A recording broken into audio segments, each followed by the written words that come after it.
countdown. Okay, we're on. Good morning and welcome to the Board of County Commissioners Agenda Setting and Work Session for September the 10th, 2019. By way of introduction, I'm John Hutchings.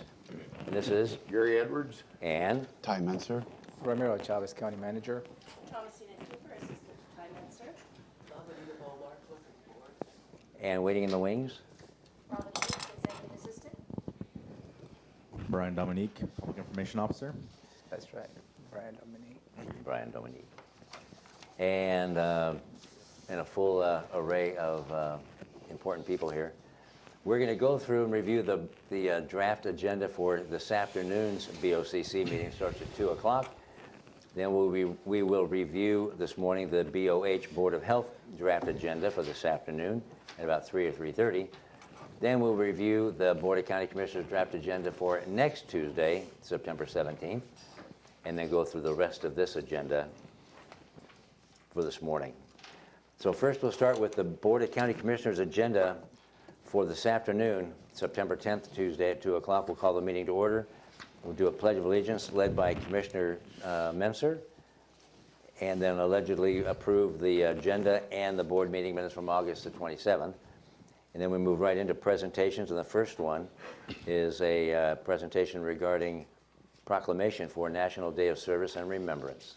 Yeah, this is an opportunity for you to take the opportunity to thank first responders and commemoration of September 11th. And Kurt Harden will be coming to the podium, will give you some feedback, and he will bring with him a few guests. Chief Steve Brooks will be in attendance. He is the fire chief for Lacey Fire District 3. Chief Skull DeVille is from the Tumwater Fire Department. Also, Sheriff John Snaza will be in attendance. Chief Dave Pearsall, Chief Brad Watkins, Captain Dave Johnson, and Captain Gordon Phillips from the Sheriff's Office will be in attendance as well. Beautiful. Questions or comments? No. Nope. All right, thank you. Then we move right into agenda item number 1, and that is opportunity for the public to address the board. Yes, you may probably receive some public testimony from Mr. John Pettit. He submitted a letter to you last week, and we'll review a little more in detail his letter later this morning. And also I have already scheduled an executive session with your prosecuting attorney to go through some of the items. Not necessarily related to his letter, but just an overall issues that perhaps he's raising related to the courthouse project. Okay, anything? Yes, and that executive session is scheduled for when? This morning, you have item number 9. Okay, good. Questions or comments on that? On that, no. All right. Number 2, the county manager's update. Yes, I will this afternoon, depending on the conversation that happens today, this morning related to some of the public testimony as a result of the executive session. I will respond accordingly to Mr. Pettit if that is the case. And also I would like to highlight the national award the Public Works received yesterday. That was on the American Public Works Association National Conference that was held in Seattle. And this is related to the fish barrier program. As you know, early in the spring, that particular program received the State Project of the Year award. And last night, Commissioner Menser and myself, as well as staff from Public Works, were in attendance receiving the national award for this particular project. That was a great event, a little bit long, but it was worthwhile going to Seattle and be part of that great ceremony. Also, I believe, and I will present the plaque this afternoon, and also I believe the same project will be receiving an international award later in the year. The details of that should be coming up to your attention soon.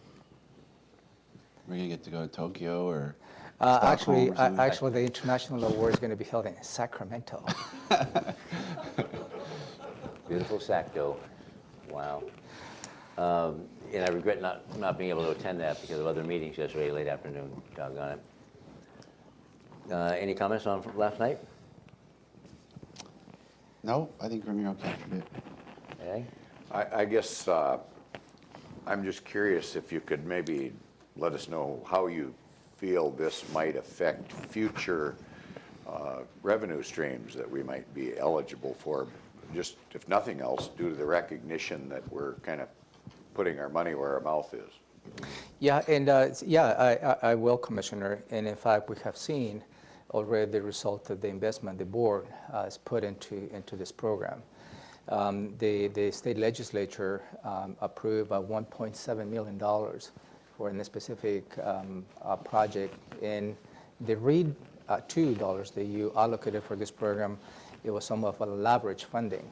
So we'll continue to seek those grant opportunities, and I believe just raising the awareness of this program and the value to the fish habitat, I believe is going to open up even more doors to secure additional funding and continue to do more projects. Thank you. Related to this program, yeah. Very nice. That takes us to agenda item number 3, consent items A through I. And let's go through those one by one. First one is the auditor canceling outstanding warrants. Yeah, We're not you talking about warrants for arrest. Thank you. No, this is not. This is financial warrants. This is related to the checks the county issues related to mainly to jury duty services, including luncheon and the daily allowances we provide. So we need to retire those warrants if those checks are not submitted to be cashed within a year. So at this point, we have 224 outstanding financial warrants for a total of $5,330.82. And again, this is related to jury duty services, and each individual warrant varies from $6 to $54. And again, this is an annual financial step that you need to take. All right. You want to ask your question No, sir. about how do people get their money if they? No. Okay. It's going to be done before they get it back. Any comments? I've covered it. All right. Thank you. Next is corrections, contract with Lewis County Sheriff's Office. Yeah, for your consideration is to renew the contract with the Lewis County Sheriff's Office related to what we call as contract beds. And the contract beds, what we do is we use, in case our current jail needs additional capacity. And the Lewis County jail system has the ability to provide that capacity. This particular contract is only related with Lewis County, and it's for 2020. And there is an increase on the rates that we pay currently. Right now, we paid $63.39 per individual per night. And the next, the 2020 rate will be increased by 5% for a total of $66.56. And again, this is just for Lewis County. We also have a contract with Yakima County for the same services, but the Yakima County is not part of this action at this point. Okay. Anything, questions or comments? No. I guess just for the viewing public that doesn't follow this everyday activity, I mean, we always have space rented in other facilities. Is that not right? And we do, and it's because in some areas at the current jail, we are at capacity. And that is the reason why we utilize those contract beds with other counties. And Commissioner Messer asked last week, I believe, who was providing transportation.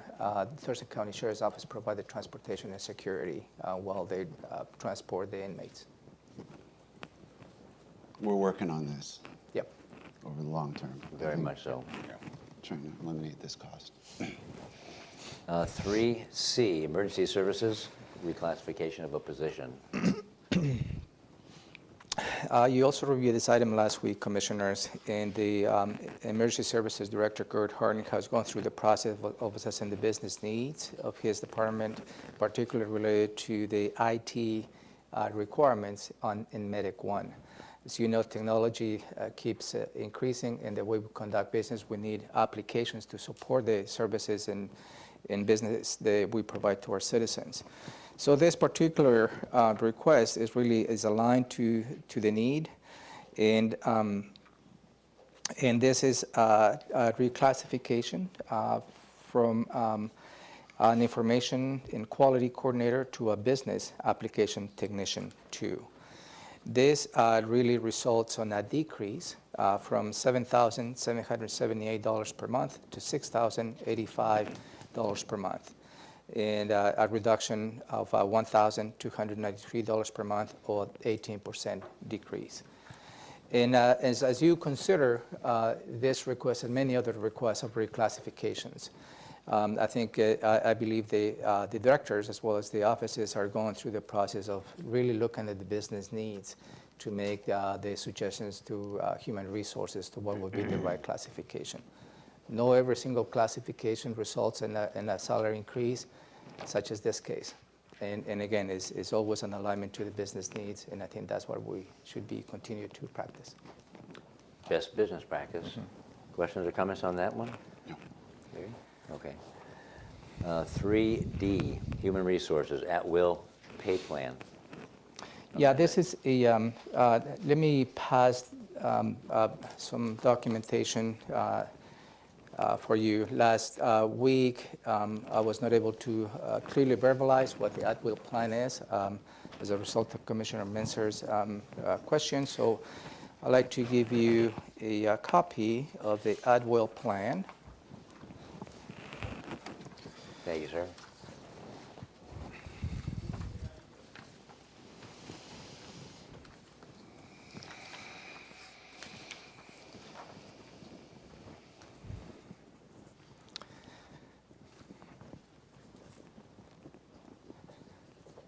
So let me begin by starting what the at-will plan really does. The at-will plan includes all those positions, obviously, as the title states, at-will, and this serves at the pleasure of an elected official, department director, or the county manager.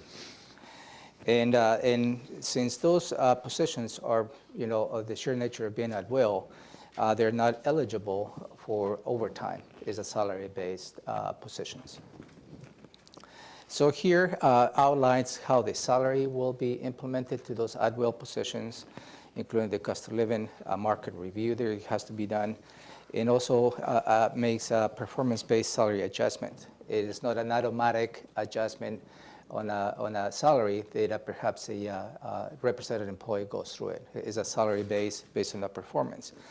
And also here's an outline as to how the performance award needs to be implemented based, again, on the discretion of the elected official, department director, or county manager. And also includes a performance incentive, award days, and also outlines how the termination of employment should be included. I have also included a list of all the positions that are part of the at-will plan. So this particular request for you, what I call is perhaps the last step in bringing all those positions that are currently in at-will to be part of this plan. Last year, there were two steps that the commissioners took. One was to bring the executive assistants to the elected offices as part of the at-will plan. And the next step was to bring the commissioner's executive aides as part of the at-will plan as well. So this is the last step, is to bring the executive assistants to the directors as part of the same at-will plan. And that is the request that we have for you today related to this particular item. Any questions? Any questions? So this has been this was laid out at a time previous? Yeah, it's a continuing, and again, what I call is hopefully this is the last step. Just to make sure there's none of our employees are going to be surprised. No, because for instance, I know the executive assistant for public works is an at-will position, but is not having the benefits of the at-will context of the plan itself. Anything, Gary? No, sir. All right, thank you.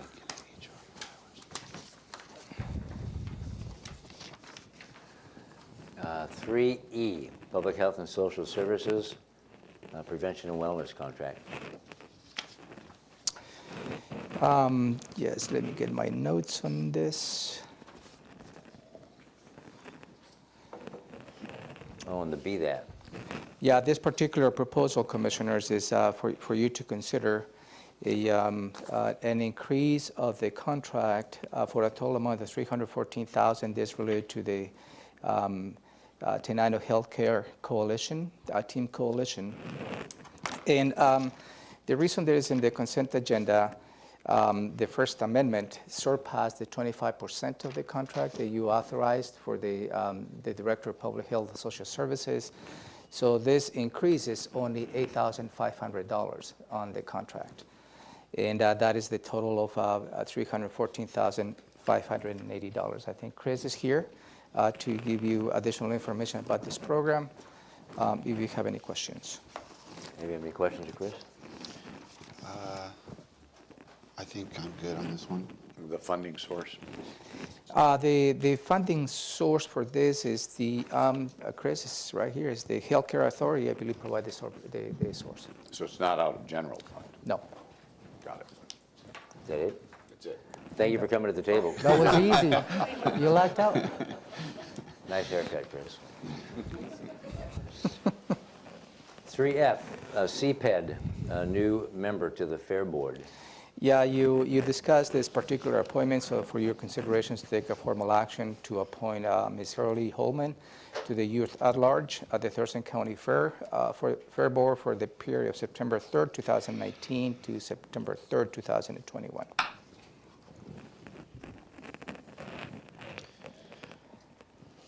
There were a couple here, I think they were both youth, right? And one's getting a youth spot and one's getting a regular at-large spot. Is that?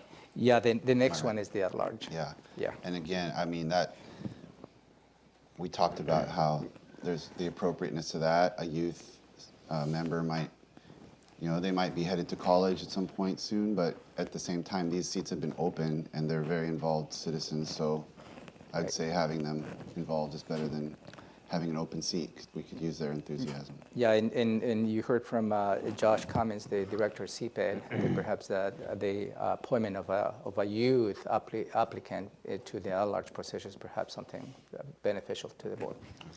Then they grow into it. Mm-hmm. Any questions? No? And this is a great, it's great to have youth at large in this position. I'd just like to check the spelling on that, if that's correct. Harley Joe Joe? L. On which one? Is that correct? I think it Okay. is, yeah. All right, and then 3G. That is the another youth applicant, Ms. Monica Alvarez Rodriguez. And in this case, the appointment is to an at-large position to the Thurston County Fair, and it goes through the same period from September 3rd, 2019 to September 3rd, 2021. They just bring so much life and enthusiasm and new ideas and freshness to the Fair Board, and in any, I guess, depending on where they're working in the organization. So that feels good. 3H, the Sheriff's Department, Lake Lawrence Regatta. Yeah, this is a yearly event where the Sheriff's Office reviews the application from the Seattle Outdoor Association, which is going to be held in an event in Lake Lawrence on September 13th through the 15th, 2019. The Sheriff's Office have checked all the appropriate documentation by this organization and has submitted for your consideration to approve this application and allowing the event to occur. And this regatta has been going on for so many years. They reimburse the Sheriff's Office for costs, don't they? Yeah, it's Personnel costs. it's two different items. It's one thing is going through the process and making sure the application is fully vetted in this case. And the other is, yes, the association, in this case the Seattle Outdoor Association, could ask the Sheriff's Office to provide security, and those will be on an overtime basis. Got it, okay. Any questions or comments on that? And for off-duty sheriff deputies. Okay. Anything? Been going on for over 50 years, Long time. working pretty good. All right, we're moving on to the last consent item, and that's 3I, the Financial Services Report. And you went through that. Any questions or comments on that one? No, sir. Any comment on that, Romero? No? No, sir. Okay. Department items, agenda item number 4 is the Sheriff's Office Armored Protective Vehicle. Yeah, you hear a briefing last week from Undersheriff Tim Braniff related to the purchase of this armored vehicle for $301,000. As a matter of background, the armored protective vehicle will allow tactical law enforcement personnel to operate in places where they could not travel in the current vehicles. Armored protective vehicles have the power and design to allow them to effectively respond to virtually any locations in any weather and any climate. The $301,000 will be funded by surplusing a couple of vehicles, the current SWAT vehicle, as well as accessing the equipment replacement funding for that vehicle. And also they will be securing funding from the Chehalis tribe, which is probably also planned to be a member of the SWAT team. This vehicle, and again, is a replacement vehicle, the current SWAT vehicle they have. And the SWAT team is formed by the Sheriff's Office, as well as representatives from the different jurisdictions, including the cities of Olympia, Lacey, and Tumwater. That's all I have for you. Okay. Unless you have additional questions. Questions or comments? So, yeah, is there a time sensitivity to this item? I don't recall trying to. I didn't have it don't. in my notes that there was. I don't want to speak for the Sheriff's Office, but as far as I know, there is not really a time sensitivity for this. But again, if you like, I can probably reach out to the Sheriff's Office and get a clear response whether it's a time sensitive. I mean, my concern is that this item came up in the spring, and when they were asking to go for a port grant, security grant, and I asked a bunch of questions about, because I didn't know we had such a vehicle, Right. and I was asking, well, why do we need it? What do we use it for? How does it work?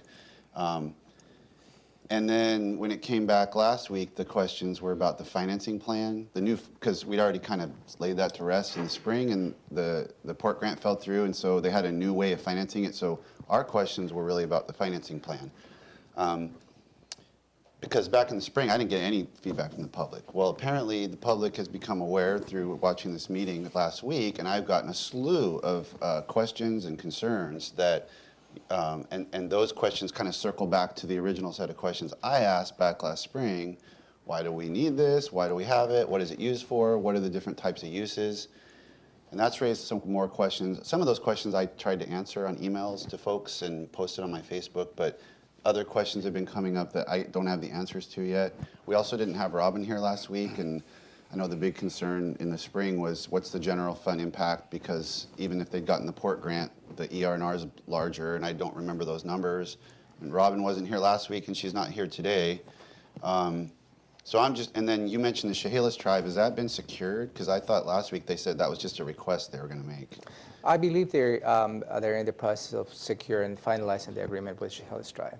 Well, anyway, I'm a little reluctant to move forward on this today, absent some compelling reason. Just me personally, I'd like to talk to the sheriff a little more about it, the uses of it, and what the potential uses of it. They also talked last week about how they, in order to kind of get it within the financing structure, they dialed some of the equipment back. We didn't get into what those equipment dial backs were, but I'm getting questions about it from the public, and I didn't have those answers. So Yeah, one of them was the K9 unit. The K9 unit, they received a grant for the replacement, so the funding that is currently allocated for the replacement of the K9 unit is not going to need that because they received the grant. Also, as you may recall, the current SWAT vehicle has a replacement account. And that is part of the business that we have when we purchase a vehicle. They put periodic investments. So when that replacement comes, we don't have to face with this larger cost. So so all that, I think the financial plan was, you're right, it was based on accessing the current ER&R funding for the existing replacement of the SWAT vehicle, as well as the K9 unit, in addition to accessing funding from the Chehalis Drive. There is not going to be an immediate impact to the general fund per se on this purchase, but the impact to the general fund will be more in the long term because a new vehicle will have to be putting more money into the equipment replacement account. And I believe that is going to be an increase from the baseline that is currently right now. I believe it is about $5,000 in the long term a year. So there is an increase on the eventually to the general fund, an impact to the general fund when we start building the new account to replace this vehicle and in the next 10 years, whatever that is. Well, I'm the one that's being really concerned about the money. The overwhelming thrust of the community input I got was concern about whether this vehicle could be or would be used in a civilian protest situation. I think there was maybe confusion because the port security grant was just a funding mechanism, but it led people to think that maybe this was aimed at port protests that we've seen in our community over the last several years. I know very well from the sheriff's presentation last spring that that's not the intent of the vehicle, and it has many other types of uses, but I guess I didn't have a final answer as to whether the way this vehicle is used and equipped, could it be used in that context? Would the sheriff assure the public that it wouldn't be used in that context? Those are questions I don't have answers to. And I think that was the main thrust of the community concern that I heard. Yeah, maybe going back to the port security grant, and you're correct, back in the spring is when the Sheriff's Office came to the board asking for authorization to apply for this grant, and through the Homeland Security Department. So the requirements change from the previous grant criteria. In this particular case, they changed Homeland Security, as I understand from the executive director of the port. They really, the investment the Homeland Security wanted to do for port security, whatever investment needed to be mainly focused on port security. And I don't believe the Sheriff's Office was able to meet that requirement. As a result, they didn't qualify the minimum criteria from Homeland Security. As a result, they didn't receive the grant. That's my understanding related to the grant itself. Commissioner? I guess we've been talking about this for quite some time. With respect to the commissioner's points that he brought up, I too was contacted by numerous individuals that had question about this. It is quite an expenditure. But on the other hand, I would ask any of those folks that have concerns to think if their son or their daughter was wearing that uniform out there protecting this community. Unfortunately, we are no longer Mayberry. We are actually a subset of a very somewhat dysfunctional society that really has evolved into things like terrorism and issues that are very dangerous to the law enforcement community that goes out there every day and puts their life on the line. And we always hope that we won't need to utilize this kind of equipment, but I do feel it is necessary for the protection of those officers. And this is a joint activity with many of the jurisdictions being represented, and I think it is, although it's a lot of money, I think it's money well spent to protect our officers. And so I am ready to move forward on it. Did you say you don't know if there's a time constraint on this at all, or you?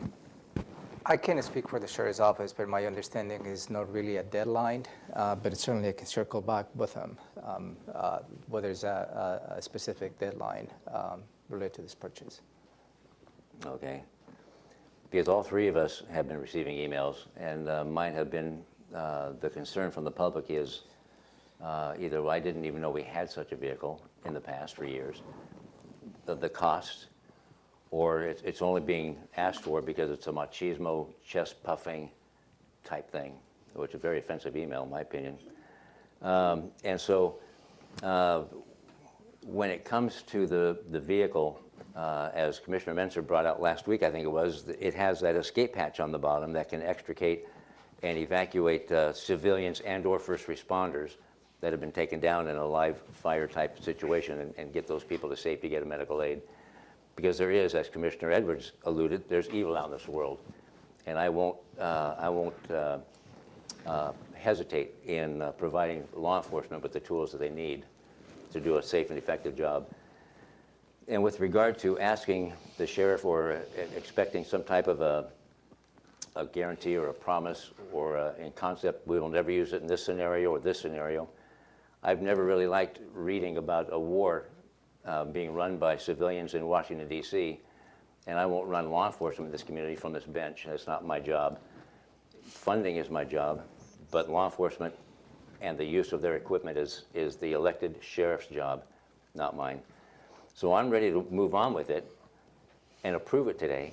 The however is, if there's no time constraint and Commissioner Menser wants more information, I'm not opposed to waiting until we get that time or to have another briefing with the sheriff, because since he wasn't available last week. So what I'm hearing, if perhaps that I need to move this item for next week to give you enough time for it to reach out to the sheriff's office?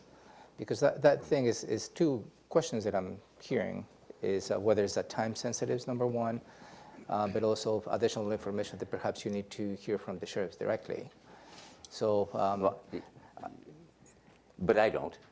So the question is, if you can reach out today and find out whether there's a deadline that we have to adhere to, or it's a lost opportunity, would you know by 2 o'clock and we decide fresh on the bench? I will certainly try to get the answer related to the deadline today. And if there is a deadline and it's real short, then I'm ready to move. If there's no real hurry. We have a month or two. Yeah, I'm just concerned because we usually end this meeting at noon, Yeah. and it will be extremely difficult for me to get an answer before 2 o'clock What for are you doing here? That's true. So Okay. I'm just working from my logistical point of view, whether I can get to the answer that you're looking for before 2 o'clock. Okay. Any further thoughts? We'll have, And the sheriff's office will be here yeah, this we'll have afternoon Dave Pearsall here. presenting the item. So we could make a decision on the fly at that point. At that point, you Or can shoot from the hip, if you want to use that analogy. I could make, you can ask additional questions, and Okay. and again, just because it's an item before you, it's your legislative decision to continue on and perhaps delay that. All right, then let's wait. We'll keep it on the agenda and hear from Captain Pearsall, or Chief? Yeah. Yeah, Chief Pearsall. That's all right? Okay. Okay. Thank you. Yes, thank you. Department item number 5, Public Works, setting a public hearing.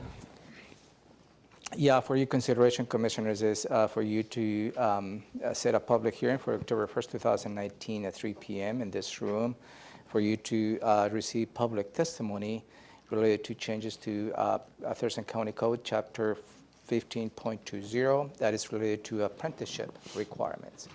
And the proposal is to go from 10 to 15% apprenticeship requirements on public works projects that are cost $1 million and above. And again, this is for you to receive public testimony. And after that, whether you feel compelled, depending on the testimony you receive, compelled to approve it or not. If not, I will organize a follow-up meeting where you have the opportunity to review the public testimony you have received. Any on that? Yeah. Yep, that's a good one. Number 6, CPED, Community Planning Economic Development. Yeah, this Update. is this particular item is related to the budget. And every year, the Board of County Commissioners needs to approve the capital improvement program as part of the comprehensive plan. So in this case, you received a briefing on August 7th, along with many briefings that you received related to the budget. The Planning Commission had a work session on this particular request on June 19, 2019. they held a public hearing on this proposal of the Planning Commission on July 24, 2019. And based on the public testimony they received, I believe they received none, they submitted a unanimous vote for you to consider approving. So before you take into consideration approving this particular proposal, that would be the 2020-2025 Capital Improvement Program, you need to hold a public hearing.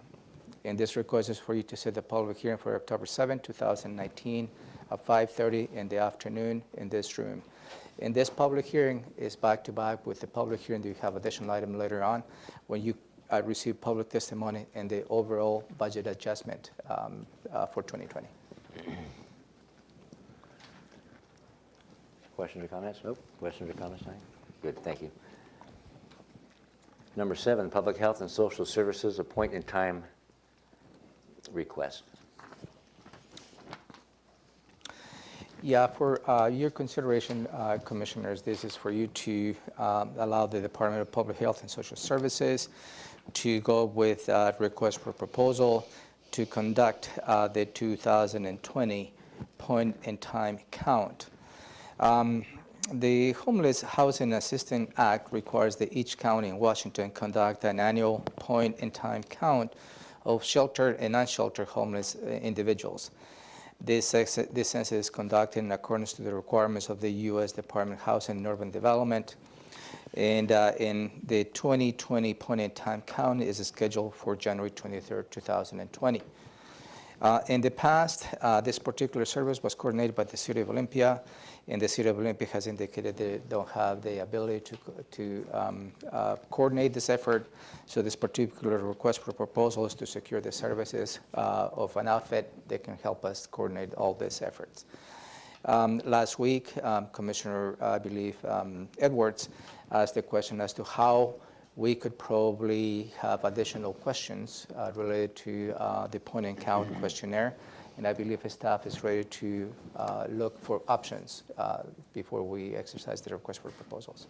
You want staff to And table? the staff is here to answer any questions. No, I'm satisfied if that's been looked into. Questions or comments? No, I'm good. Me too. That was 7A, the point in time. This is 7B, approve the Cascade Pacific Action Alliance, CPAA contract. Yeah, the State Healthcare Authority is leading strategic changes within Medicaid, allowing the county to move towards a healthier Washington.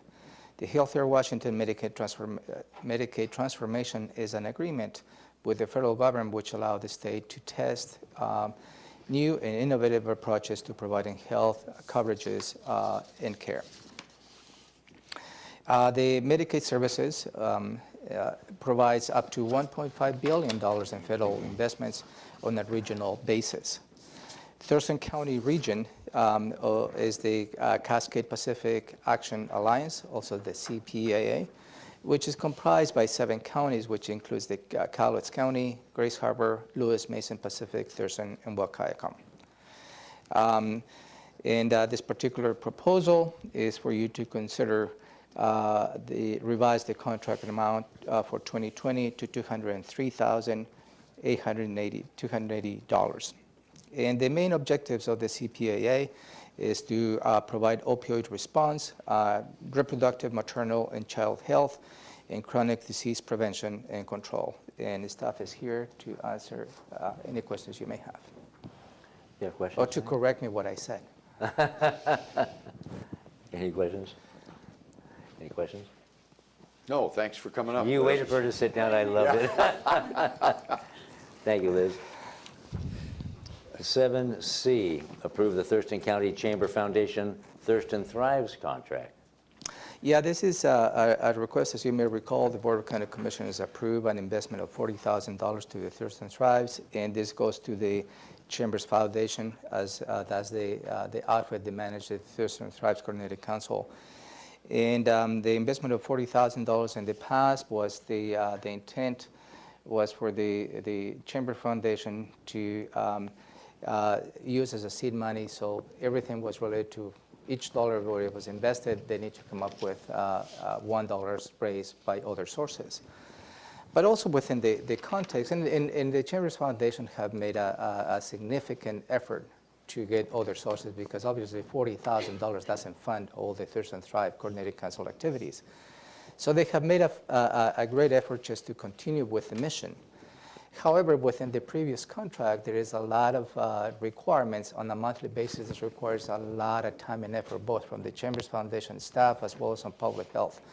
So this proposed changes in the contract ease some of that, knowingly that perhaps they will need to continue to provide a report on a periodic basis, but eliminates the very cumbersome requirement of providing hour by hour, dollar by dollar on a monthly basis. That's really the gist of this change. And the director is here for Public Health and Social Services if you have any additional questions. What do you think? We went through this last week. I'm satisfied with it. Is there going to be any adjustment as to what funds this is paid out of during No. this process? No. And where's that money coming from? This is coming from the general fund allocation that goes to Public Health and Social Services, and is already approved in the budget. This is not a budgetary proposal. This is a contract changes proposal. As we make some adjustments to this, is there any possibility that we could adjust the funding source as well? When it, say for an example, if something had to do with opioid investment or something, maybe we could use TST money for that portion. So is there any possibility for a breakdown of trying to alleviate pressure on the general fund? That's what I'm looking for. If I may, since perhaps the decision of the funding has already made by the commissioners, maybe that discussion will be a great discussion to have in preparation to the 21-22 biennial budget, and look at opportunities that perhaps we have. Okay. That will be my suggestion. And is our representative, Commissioner Menzer, on this? I'm on the Hello, coordinating Thurston Thrive? council. Yeah. Yeah. I'm the rep in the coordinating council. You're good with it? Yep. And I'm good with it then. Good. Okay. All right, thank you.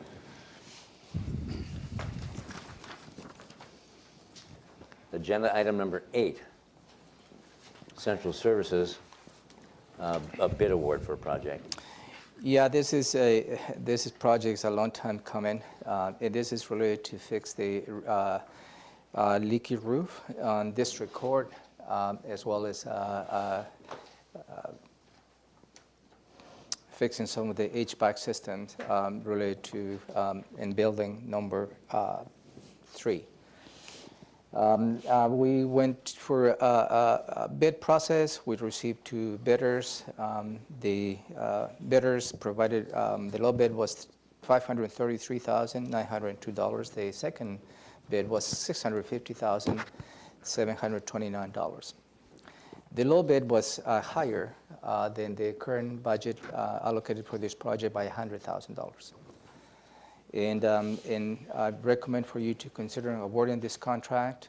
There's something that needs to be done in building number 3, and the additional $100,000 will come from REIT 1, and you will see an additional revisions on the REIT 1 funding allocation before you approve the budget. No? Okay. You all right? I'm not particularly okay with it, but I agree with it. We need to do something. So we better move forward with it. I have 2 questions. Number 1, this bid of $534,000 is how much higher than the budgeted amount? 100,000. 100,000. thereabouts, yeah. And number 2, for the public consumption, building number 3 is which building? Building number 3 is where the sheriff's office and district court are located. Okay. Thank you. That's all I have on that one. And the final agenda item is number 9. That's the county manager's update and setting a public hearing. Yeah, county manager. for your consideration is for you to set the public hearing where you will receive public testimony related to the midterm budget adjustments for the 2020 budget. And this proposal is to set the public hearing for October 7th, 2018 at 5:30 or shortly thereafter. And that's related to the previous item that you look, item number 6, which is the capital improvement Oh, there it program. is. Okay. Those public hearings will be back to back. Back to back. And I believe should be another public hearing on the same lines that related to the transportation improvement program that also needs to be held. So it's an item coming up still. Okay. And that concludes the BoCC meeting.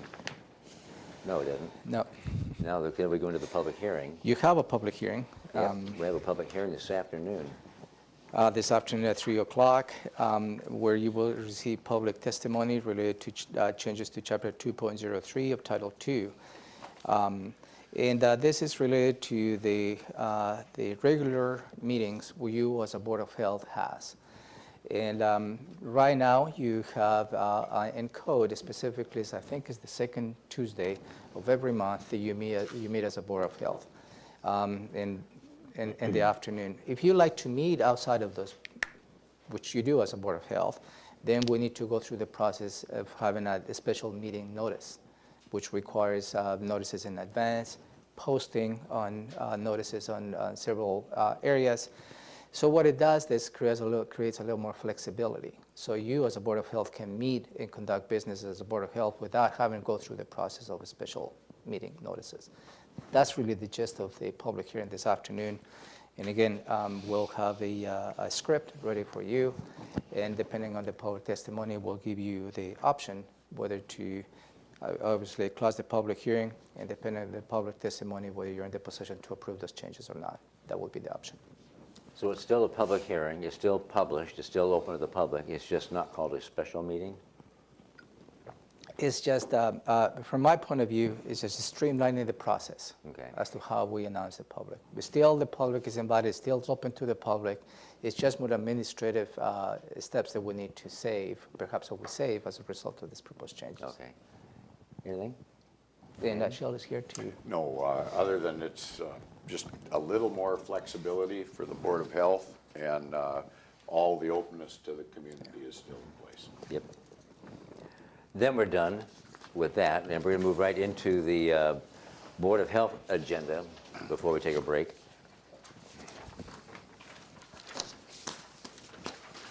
And that should be convening at about 3:30. We'll call the meeting to order and approve the agenda and the board meeting minutes of August 13th, presumably.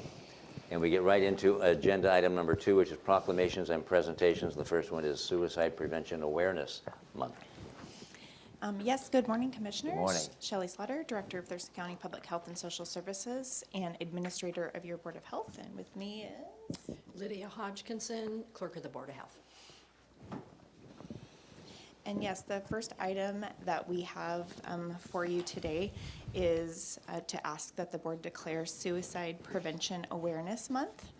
And we have several speakers and presenters that will be here to share their stories and their experiences, as well as offer resources for those that are suffering or considering suicide.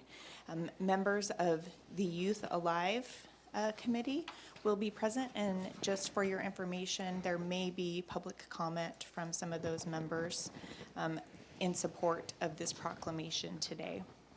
So you will have Jennifer Simmons, who is our Education and Outreach Specialist, as well as Mark Moffett, who is our Community Program Manager for Veterans, and he'll be talking about the veterans' perspective of suicide prevention, and then Scott Hanauer and Kyler Maddox.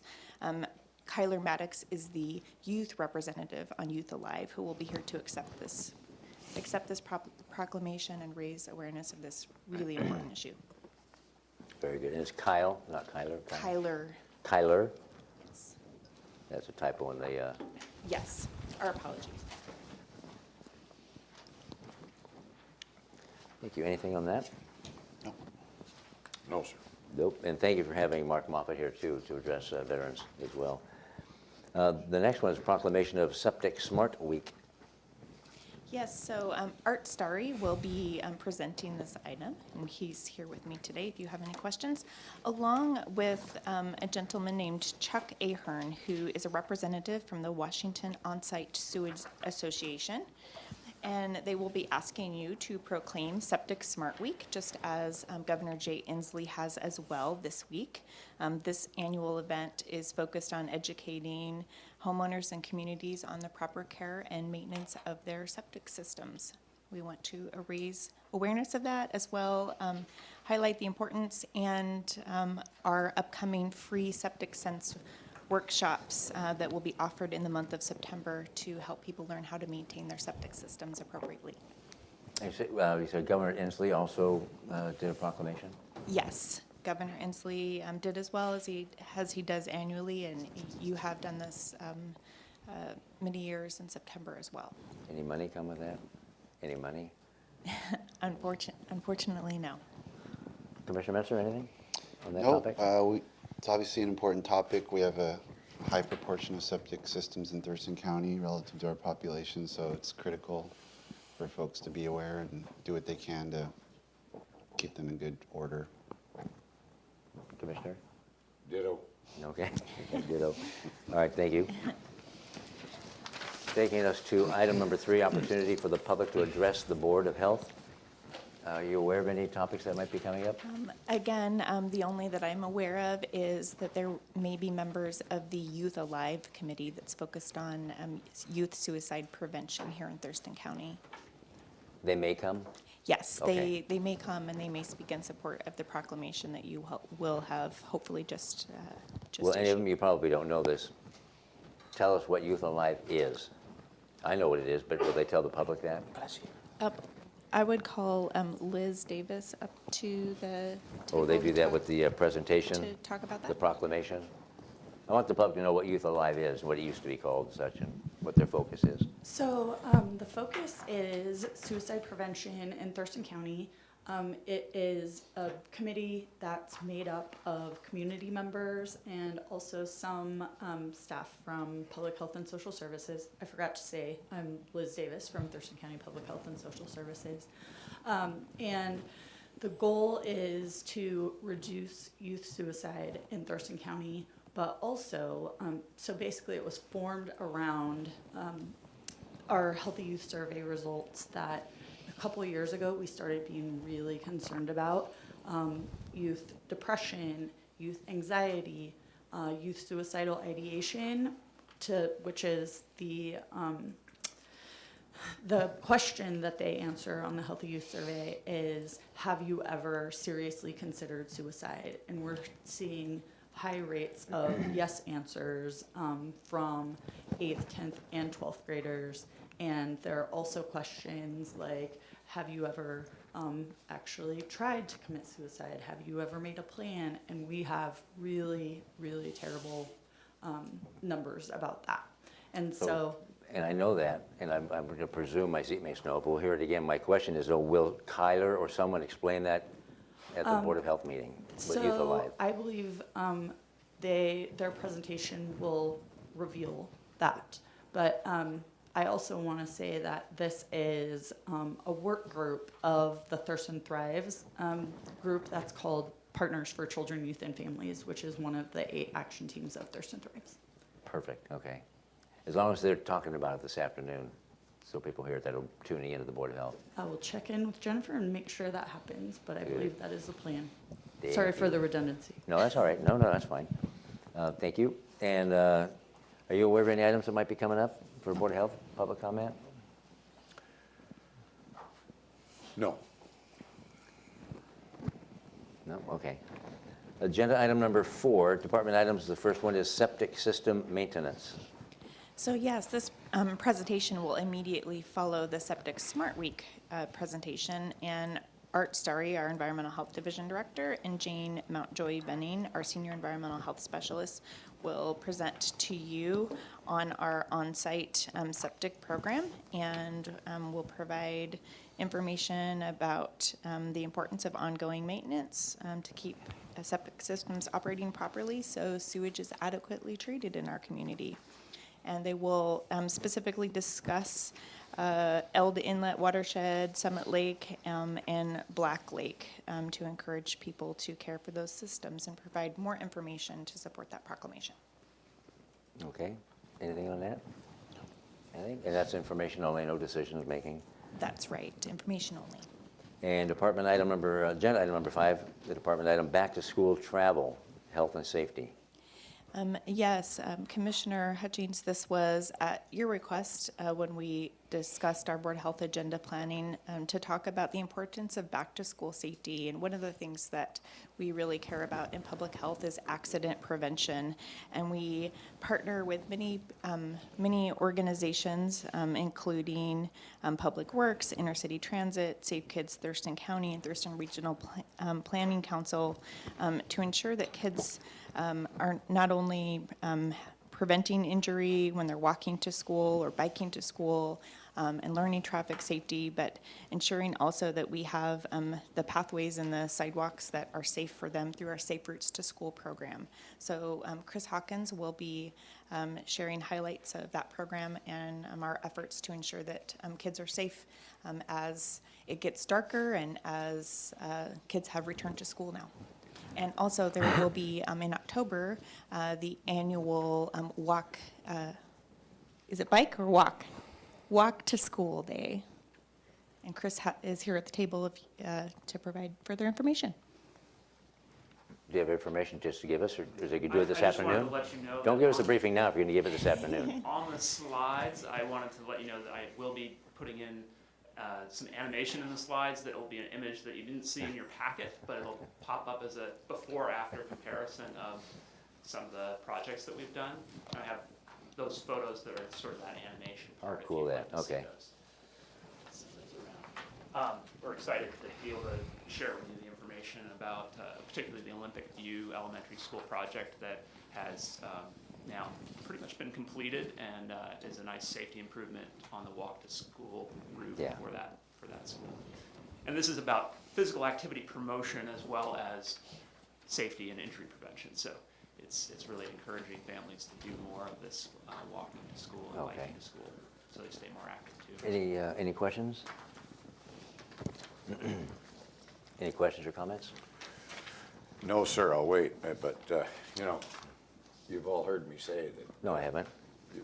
that kids are 30%, you know, of our population, but 100% of our future, and I'm glad Chris is watching out for them. And thank you for putting this on there. It's, I guess the bottom line is for folks to purposefully be aware and increase your commute time to and from work because of the school buses, the school zone speed limits, the darkness, the weather, the pedestrians, all those things are a factor.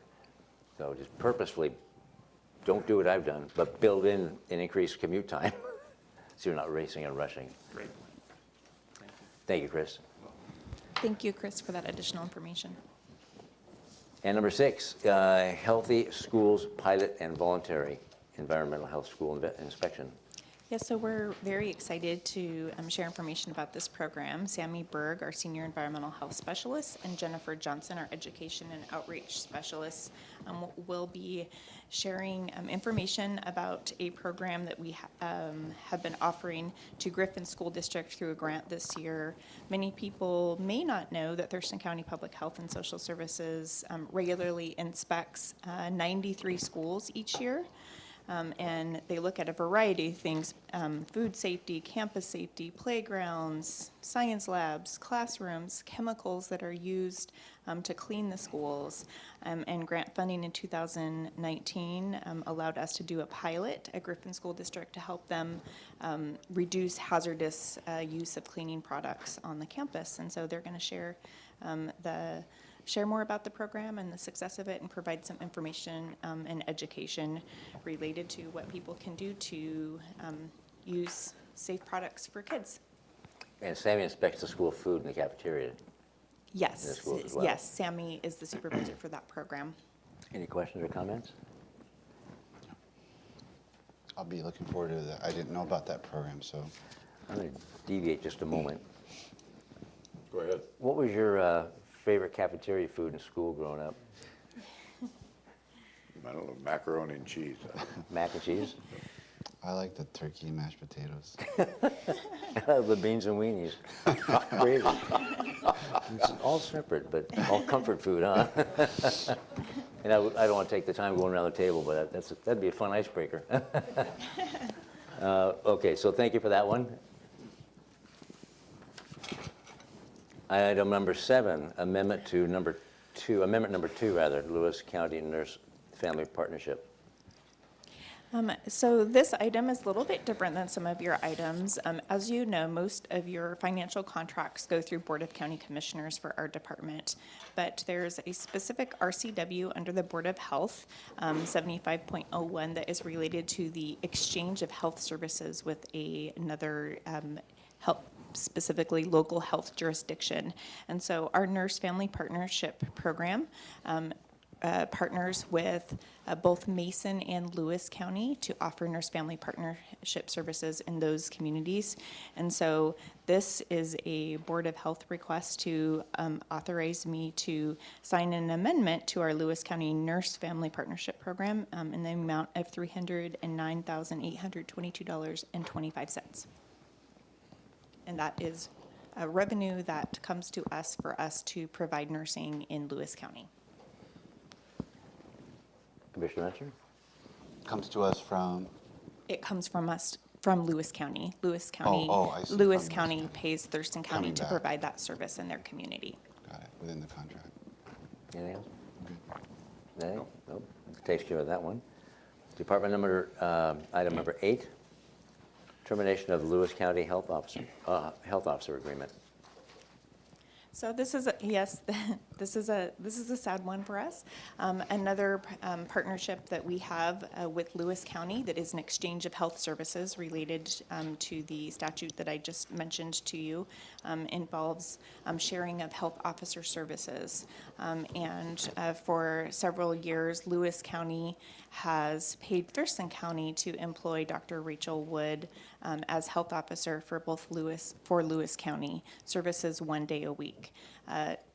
Dr. Wood has given us notice at Thurston County that she will be discontinuing employment with us as of November 30th, and that means that we will need to terminate the contract that we have with Lewis County.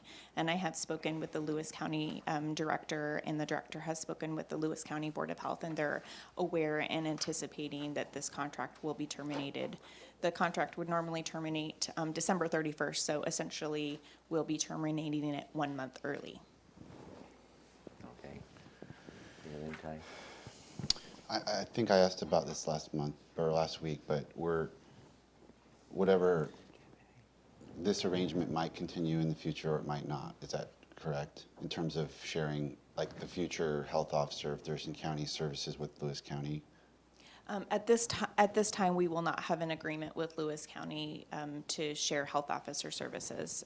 But part of a discussion that you will be having later this week and going forward will be what Thurston County's plan is for recruitment of a new health officer. And as I've shared with you, statewide, there has been discussions around sharing of health officer services, and we'll be looking at our recruitment strategy. And you also have a current I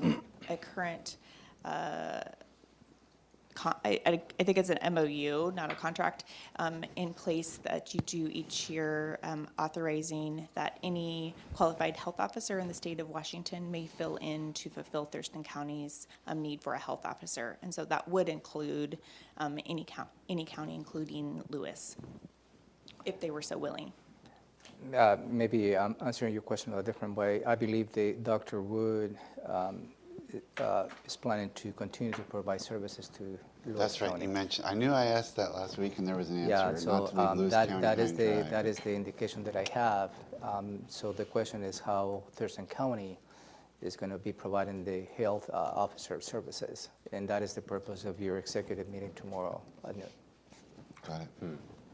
Thank you. Good question. I apologize for not properly clarifying your question. I was just looking out for nothing. Lewis County there, just making sure we were communicating with them and, you know.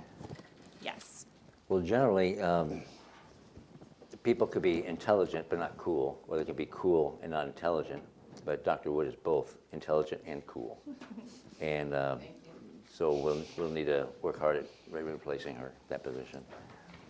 Agenda item number 9 is the Board of Health members. We talk about our health-related activities, and then the health officer report and the director's report, and then we adjourn right about 5:45. That's today. That's Not today. not that late, though, will it be?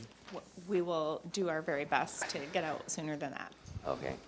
'Cause I think I have an event at 5. I think all of us are invited to the 5 o'clock event in Lacey. Okay, we will do our very best to inform all of our presenters and speakers to be as brief as possible to allow you to meet your other Thank you, 'cause I looked at that this morning appointments and at OR 30 and obligations. thought, uh-oh, we're going to bump into this. All right, thank you. That takes care of the Thank you. BOH. And we still Thank have you. yet quite a few things to get through, and it's 10:05, so let's take a 10-minute break, come back at 10:15, we'll adjourn for 10 minutes, or recess for 10 minutes, and then come back and do the BoCC meeting for next week and all the other host of things we have to talk about. Thank you.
Kids can eat cardboard and survive.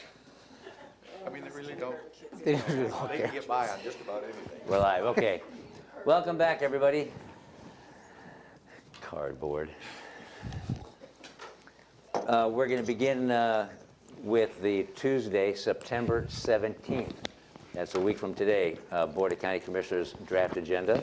We'll call the meeting to order at 2 o'clock in the afternoon. Pledge of Allegiance led by Vice Chair Gary Edwards.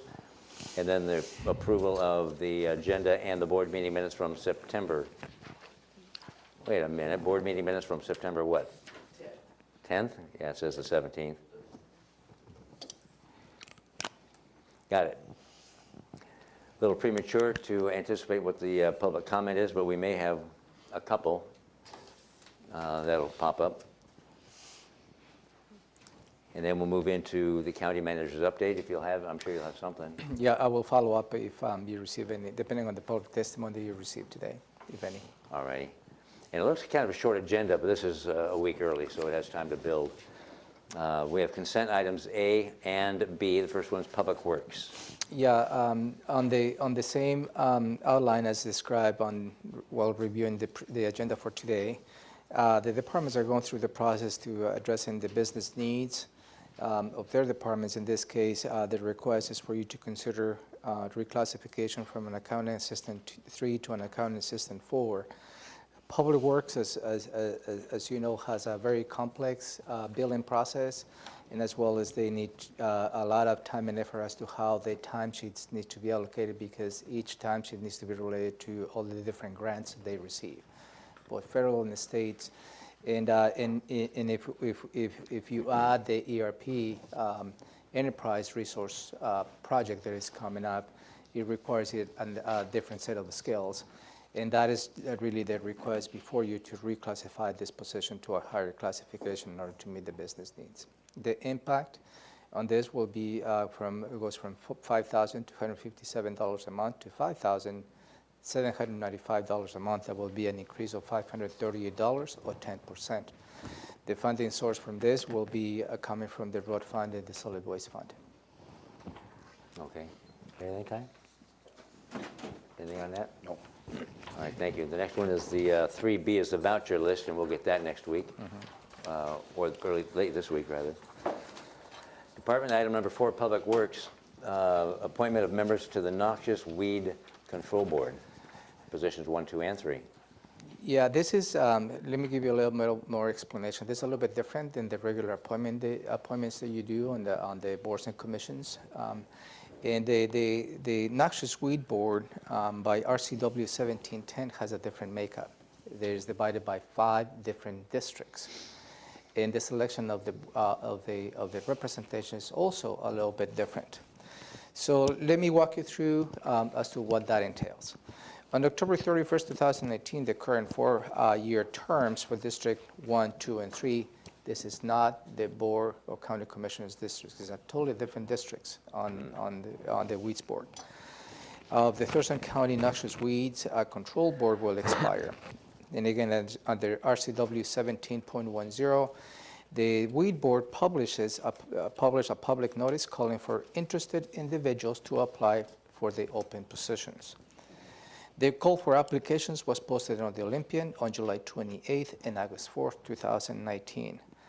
Applications for appointment needs to include signatures from at least 10 verified registered voters residing in the district were received by the deadline of August 21st, 2019. How many were? So each applicant needs to receive 10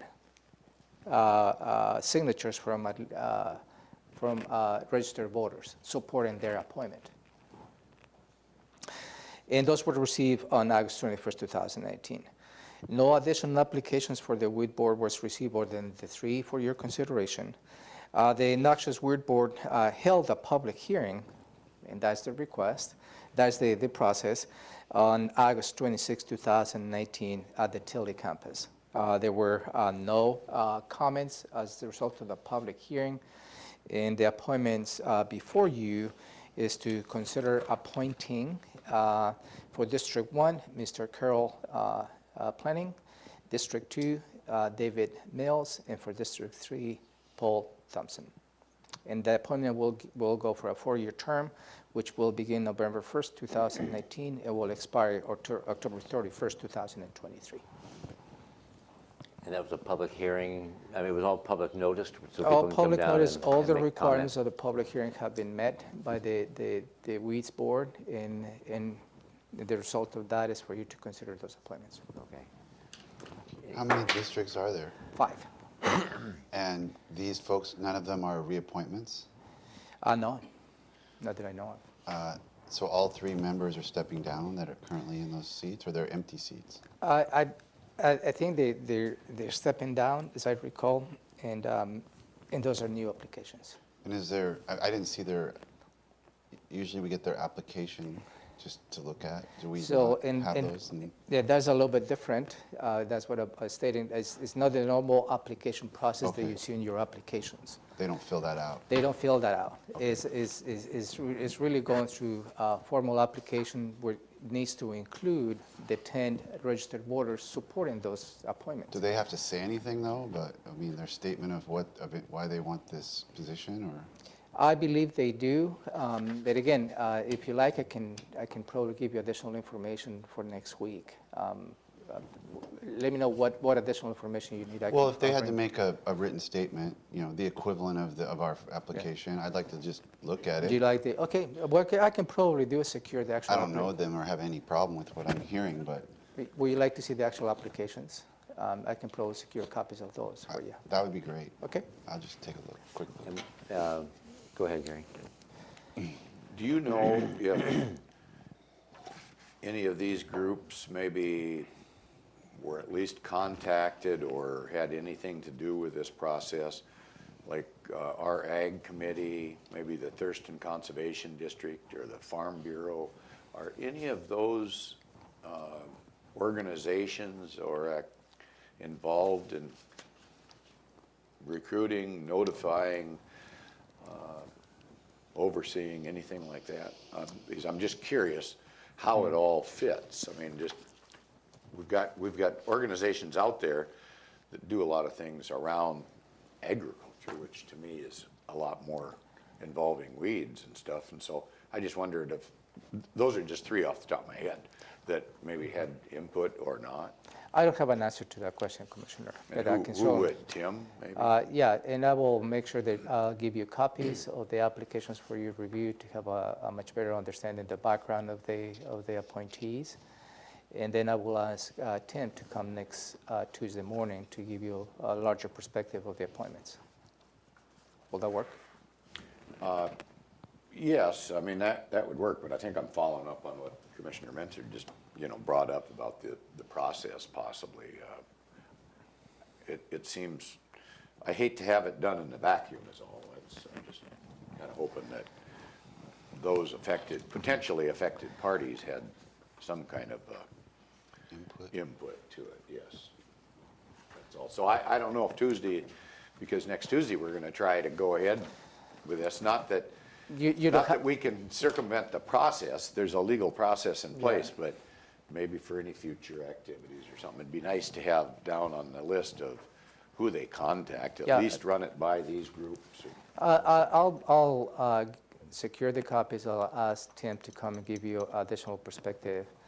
But if you don't feel satisfied on the answers, you don't feel compelled to act on this, you can always delay these appointments. So, Well, yeah, I mean, I haven't got anything against any of them. No, I don't even but it's recognize the important for you names. to I'm feel just wondering, comfortable. where they're coming from and if we had adequate input from affected parties. Yeah, my perspective, and this is coming back from when I was the Public Works Director.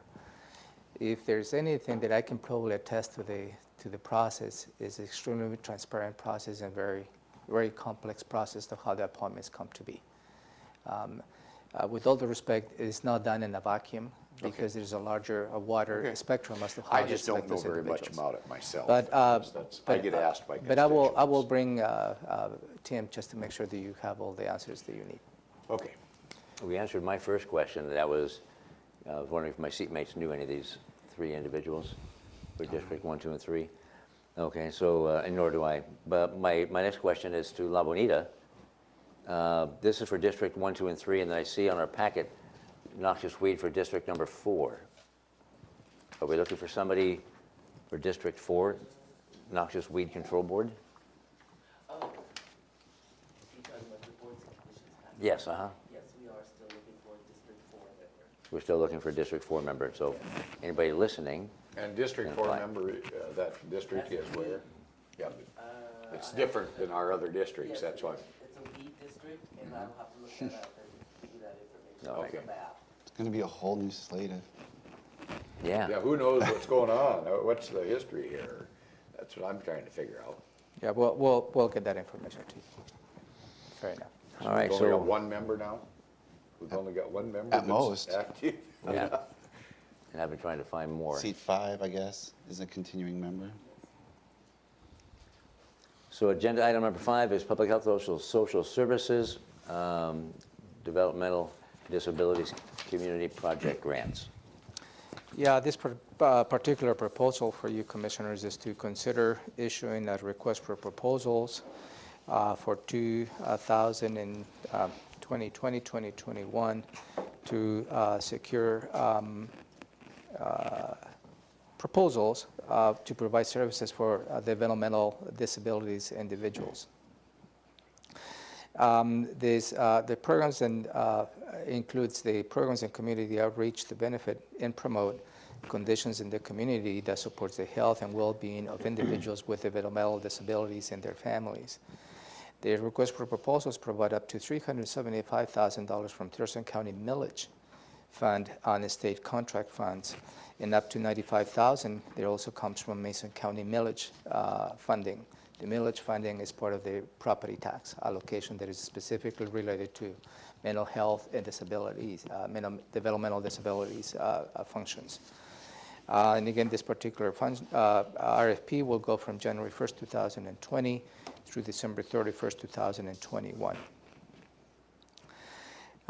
There is a couple of values associated with this particular program that includes the education and personal safety for those individuals, the community inclusion, the role and the special needs in the communities to ensure that people are connected, supported, and included, and also encourages professional growth and advocacy for those individuals with developmental disabilities.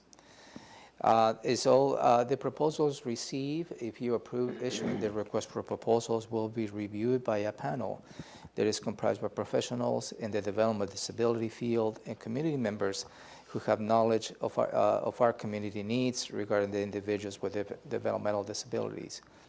The suggestions of the result of that review will come to you for a formal action to award those contracts. Jennifer is here. Papchakakim. I just butchered your last name. Jennifer is here to answer any questions you may have related to this particular program. Any questions of Jennifer? You guys can start. Go ahead. You have a question? I may have one. I'm curious about what the total fund is by the time we get there, dollar amount. And I'm wondering, is there any involvement with Special Olympics at all as you move forward with this? Okay, so Jennifer Papchak-Hakim, Public Health and Social Services Developmental Disabilities Program. And so as far as Special Olympics, definitely we'll send the RFP to them, and they did apply last year, so I wouldn't see any reason they wouldn't apply this year as well. And a dollar amount, would you? The dollar amount that we'd like to open for the RFP is $375,000 for Thurston County and $95,000 for Mason County. And as Romero had said, that comes from the RCW, and there's 2.5 cents on every $1,000 of assessed value for property tax that goes to support community services and activities for individuals with developmental disabilities and mental health. So currently, a portion of the millage goes to Thurston Mason BHO, and a portion goes to syringe services and and the opioid response coordinator, and then the majority of it goes to developmental disabilities and specialized recreation. And somehow we blend in with some of that activity, even if they don't get the bid, do we blend in activity with So- Special Olympics? So the specialized recreation swim club, there is some involvement there with the Special Olympics, and I don't exactly know the particulars, but that's been running for years and years and years. It's a very kind of stable, reoccurring program that we run, the swim club in the winter. And what was your next question? I'm sorry. Well, where I'm going with this is, Sure. I've got a personal agenda here, Okay, obviously. all I've been raising money for Special Olympics for 40 years. And I think it's a great cause, and I think you do great work. I just wonder if there isn't a way that we can mix that in just a little more to get these individuals that need this assistance a little more involvement in things like Special Olympics. And I think that's a great idea, and definitely I can reach out and set up a meeting with them. We are going to send out our RFP to them, and in the packet, there are sections for personal growth, community inclusion, all the pieces that Ramiro had mentioned earlier. And we also have a category for just unique and creative proposals to support individuals with developmental disabilities in the community. So I'll definitely reach out to them and let them know personally that this is open. And, you know, we're always willing to help out anybody that has questions about the RFP or something. We've put out the same RFP year after year, but this year we've kind of increased the categories and kind of given more information about each kind of topic area. We're looking at education opportunities more so than we've done in the past. We had a group that came to us talking about healthy relationships and the need for kind of that healthy relationships type class in the community. So that's something that we added to the RFP this year, as well as more kind of community inclusion activities and information for parent support and such.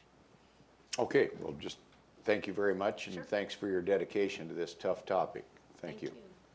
And thanks for what you do for Special Olympics. Any questions or comments?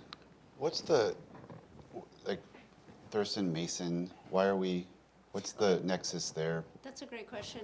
So kind of like you guys listened earlier about the Nurse Family Partnership in Lewis and Mason County, Developmental Disabilities receives money from the state, as well as we have an MOU with Mason County for the millage portion that they also receive from the property taxes there, and we oversee all those activities. So we spend a lot of time going out to Mason County and assessing the needs there, and we're part of a community of counties that are have more of a rural focus. So we have Thurston, which is a very big community, and then we oversee Mason as well. So we administer the developmental disabilities services in both counties.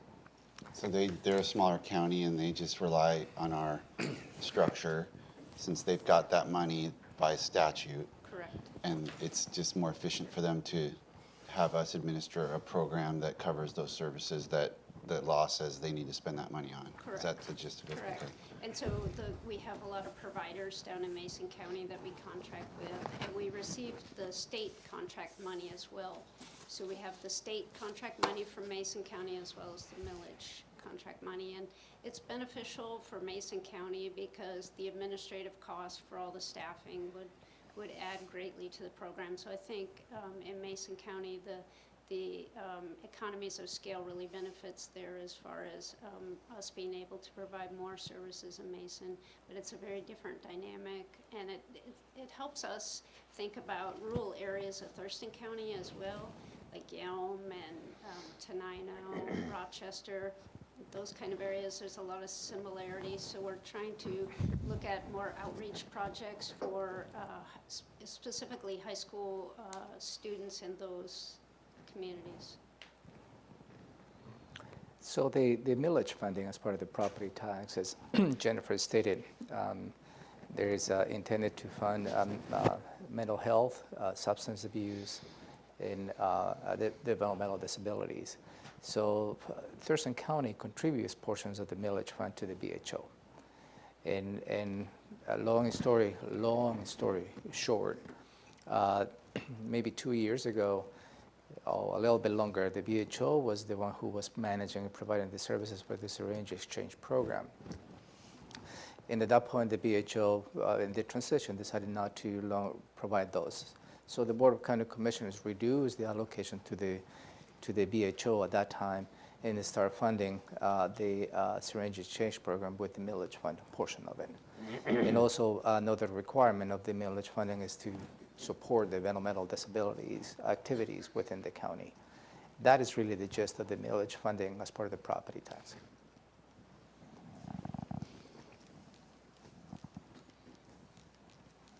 Anything further? Anything further? Thank you, I love the Commissioners. work you do, Jennifer. Thank you. Thank you. Thank you. Agenda item number 6 is an ordinance to implement retaining reports of the sales and use tax currently collected. Yeah, this is a follow-up ordinance for your consideration related to House Bill 1406. As you may recall, back in July 23rd, 2019, the board passed a resolution of intent to access this particular funding. And again, this is not an additional tax to the citizens. It's just taking a portion of the already sales tax allocated to the state. And there's an interesting formula, and as Tom, who described in great detail last week, there is a little bit nuances as to the timing in which each jurisdiction can take an action to implement this taxation, which has an effect on the cap. And as you may recall, right now, the cities of Olympia and Tumwater has taken an action to implement this taxation, in which the net result of that has reduced the cap in the long term that perhaps the county can access in the long term. It doesn't have a Sorry, I couldn't quite hear you. Sorry. Could you please repeat what you said? I didn't say anything. Didn't say anything. I don't Sorry. recognize her. So The chair does not recognize her. somebody is listening. Are you serious? So the net effect of the actions that the City of Olympia and City of Tumwater has taken, it really doesn't have an immediate effect to the county in terms of the revenues that we can receive as a result of this taxation, but certainly in the long term will put that cap on that. Through the conversation last week, you asked me to reach out to the City of Olympia. I did have the opportunity to talk to the city manager, Steve Holt, in fact, yesterday. And he really was not aware of the cap and the timing related to the actions they will take. And in fact, we had a conversation because Pierce County and the City of Tacoma were on the same situation, where the City of Tacoma took that action, not only that perhaps was affecting the cap of Pierce County. The result of that was the City of Tacoma rescind that resolution of implementation of the House Bill 1406, allow Pierce County to go through, implement that taxation, and then the City of Tacoma follow suit again and implementing that. It's How just about the time. altruistic. I like that.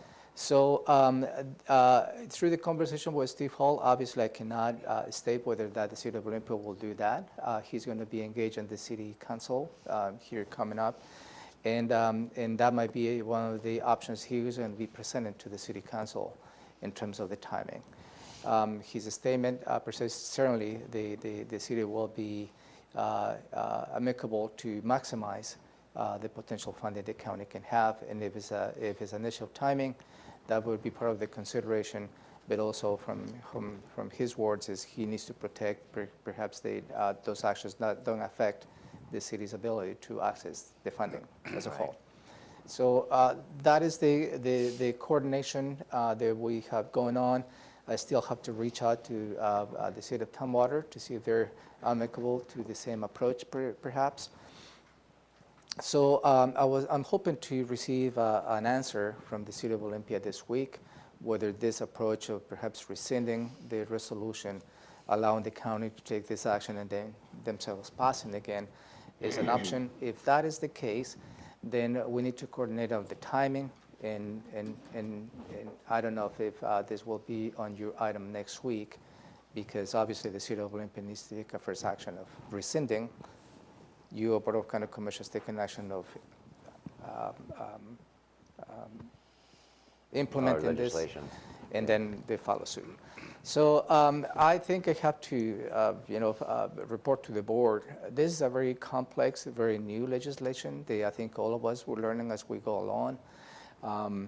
I don't believe that it was a concerted effort to reduce the capacity of the county. This particular legislation is just the complexity and just the nuances of the different law that all of us are learning as we go along.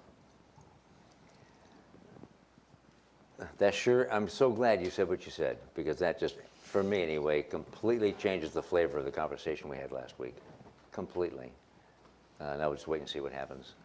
And I can add on to that, because before Ramiro had a conversation with the city manager, I had a conversation with the Olympia's representative to the Regional Housing Council, who assured me that they did not know anything about the cap and did not see the cap being calculated that way. And the second portion of what we were concerned about was whether or not Olympia could cooperate with us along the lines of our intent to pool our resources under 1406. He assured me that it was absolutely Olympia's intent. I mean, it's just one council member, but it was certainly their intent to put the money toward the top regional priority identified in our county's 5-year homeless plan. So again, nothing set in stone, of course, but in terms of our being concerned that wasn't the intent of the City of Olympia, I was assured the contrary. So Yeah. I think we're still on track to do this in the way that we had hoped that it would unfold. So I think that's. And they're going to bring that up at council next week or tonight? He was going to try to have a conversation with the council this week. I don't know when. Okay, so we don't know when. That's a And, long drum roll. And most likely it's going to be in an executive session, so we won't be able to be part of that. Commissioner? Okay. So again, just to conclude, perhaps you may not see this item next week on your agenda, and again, next Tuesday morning I will report as to the next steps in the coordination with the cities. And in the meantime, Ramiro, have we communicated to Lacey this concern? So they don't jump on unknowingly? That's my next step with the City of Lacey. I know the City of Lacey is still in the process of considering the implementation resolution, but the intent. But I will follow up, yes. And Tumwater, they did as well. They did the intent, resolution, and legislative? I believe so. Can we have that conversation with them as well? Or is that's part of the plan? That's on my things to do. Okay, thank you, sir. Oh, wait, hang on here, stand by. I closed it up thinking we were done. Oh, we are. That's it. That concludes that meeting. Now we're moving on to proclamations and awards. And we're going to keep on going until legal staff shows up, and then we're going to move into executive session. So we'll press on through. Okay, La Bonita Bobar, Clerk of the Board. And on the proclamations, we've already discussed September as National Day of, September 11th as National Day of Service and Remembrance. And staff will be here from Emergency Services, the Director, Kurt Harden. And he has invited several others to participate. Also included in your packet is potential proclamations for October.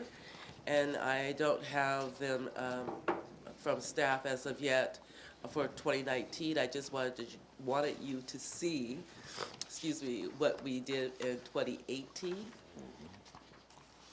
And so I will be checking with staff and the outside Jody Schuber,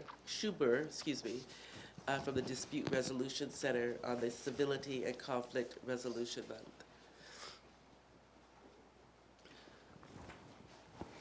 I think we had DRC at the last one too, God bless you. Didn't we? Last year, the Dispute Resolution Center? Yes. That the should be in Civility the and packet. Conflict Resolution Yes. Proclamation, yeah, okay. Any questions or comments regarding the proclamations coming up? No. Additions, deletions, suggestions? Just if there, I know there's, if it's a month, it's good to get it early, but if there's a way to space them out at all, I'm going to, it's kind of overwhelming to have more than 2 proclamations in a meeting. yes, it is. Well, I see at the And- bottom here, I'm sorry to interrupt you, the first one looked like the preparedness was done the second day of October, early, and then the next one was done the 9th, a week later. And then the other one was the 9th, also there was 2 in one day. Yes. And then the next one was. I'm going to be working with our county manager to make sure we don't end up with, like we've had, 4 or 5 in one day. Yeah. So I'm Maybe going we to try to can- spread them out during the month. If we can proclaim, if it's a month, maybe we can do it on the last meeting of September Okay, in advance of, proclaiming the forthcoming month. I don't know, with the forthcoming, I will check into that for you. something like that. I'm with you, yeah. So they just don't get lost in the shuffle and become so rote. Yes.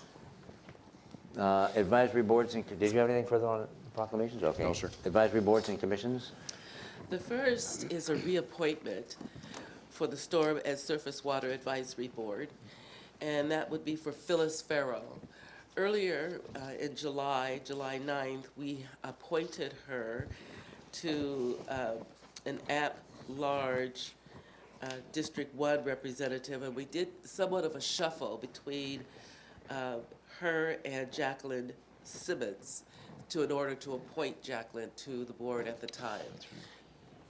Phyllis' position, her term is actually coming up, and we, if you so choose, we would like to have her reappointed.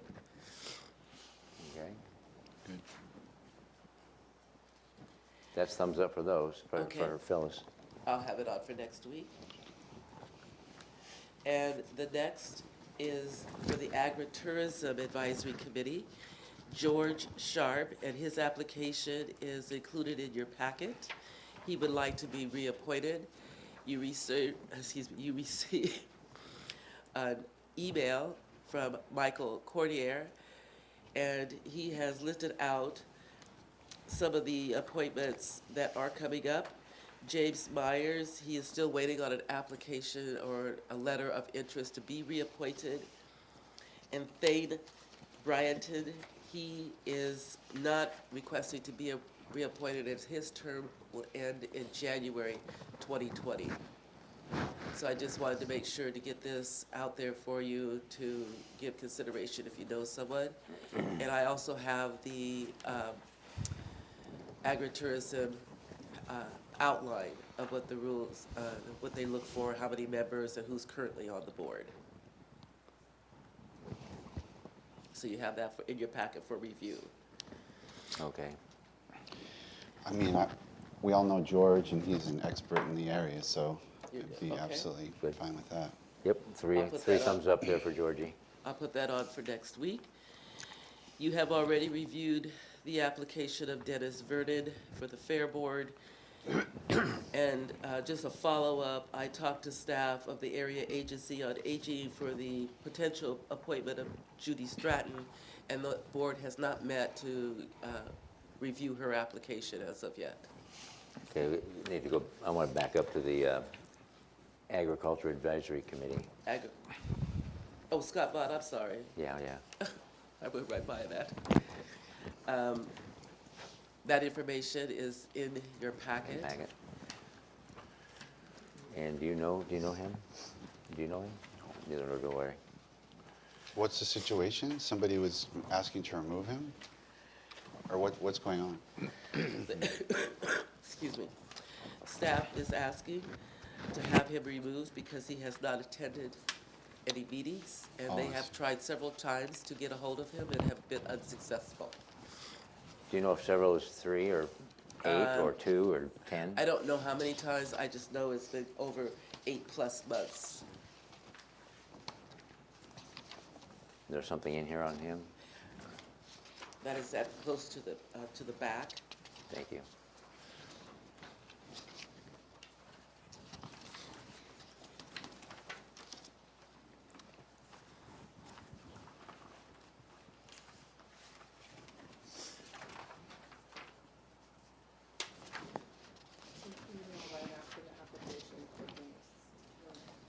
right after.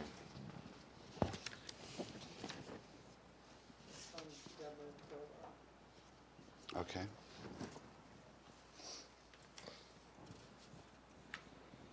Thank you. The committee is unanimously voted, it looks like, so, Yes. okay. I don't know. I'm good with that. I'm good with it. Wait a minute. Okay. I'm good with it. I'll have that formal action taken on the 17th. All right, now we'll move on to, go ahead.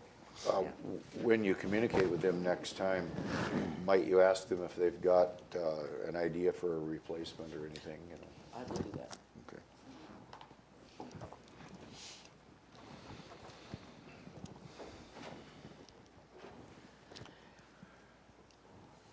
Okay, go ahead with the Fair Board. The Fair Board, the only other application that I have in the system is for Dennis Vernon, and we have talked about that last week. And I believe Commissioner Edwards, you left early.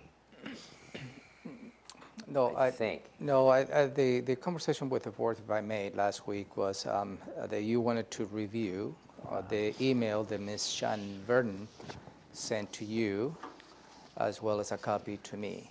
And that is included, that was included in your packet, where Ms. Vernon is requesting the board to reappoint her back into the Fair Board. And also, she is suggesting for you to consider appointing her husband, Mr. Dennis Vernon, to the Fair Board as well.